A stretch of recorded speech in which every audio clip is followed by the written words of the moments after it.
Hey, good morning. This is Isidore Julian. I'm back again, if you remember me from my introduction. And I'll be taking you through the activity that you'll be doing today, which is referred to as ecosystem in a bottle.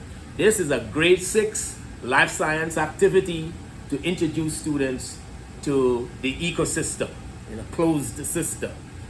For those of you from Indiana, it addresses 2 of the life science standards, and I will read them out here specifically for you. Grade 6, 1S3, it describes the relationship and the symbiotic relationships between organisms.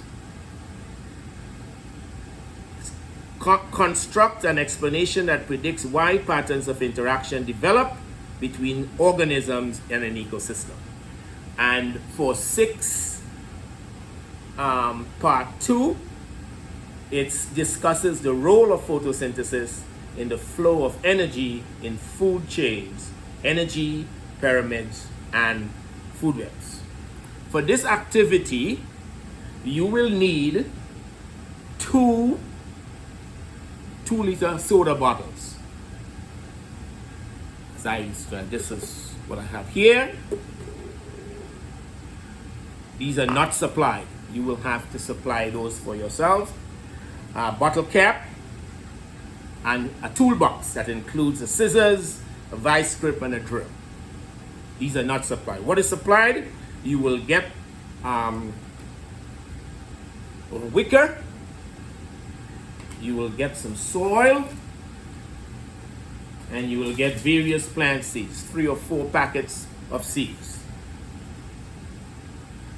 So you will be directed to watch, or maybe you have already done so, you have watched a video of how to construct the unit to do your experiment. Basically, you will get your soil in a bag, and the way this is done here, if you want, you will have some water at the bottom here, and this will go like so.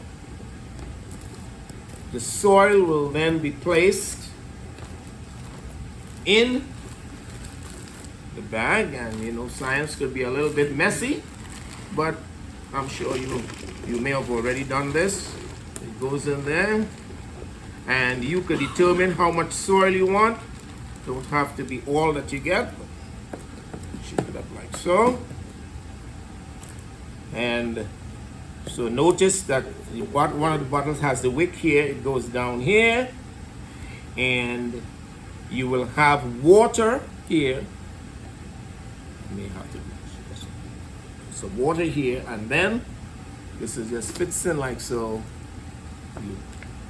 Before we do that, you could introduce some seeds from a packet, or you could enter different seeds from different packets. They will then, all you need to do is just distribute some seeds around here, and you don't have to cover them, just cover them lightly like that. Okay. Now there are variations of this you can do. You could add sand for better drainage of the bag, or you could add some gravel. It doesn't matter. But just if you want to do that, you can do it. Once that is done, this soil is already damp. I won't water it, but if you need, you could water it a little bit. And then you cover it here and place it aside in your classroom on the window, and the students, after about a week there, the seeds will germinate. So in this activity, we are looking simply at germination of seeds within an enclosed system. And so what the activity is to describe the relationship between the abiotic, which is the soil, the water, and the nutrients in the soil as it germinates the seed, which is the living part of the environment. So there's an interrelationship. and one can go through this. So this is an example of a simple activity to look at interactions between living and non-living systems.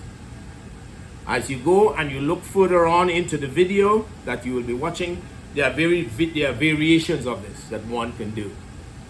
And you can provide projects. Students could come up with different ideas of how to explain. You can make a terrarium, you could make an aquarium, you could add some goldfish and see the relationship between plants and animal life. And it's a wonderful activity to introduce this environmental constraints on living things.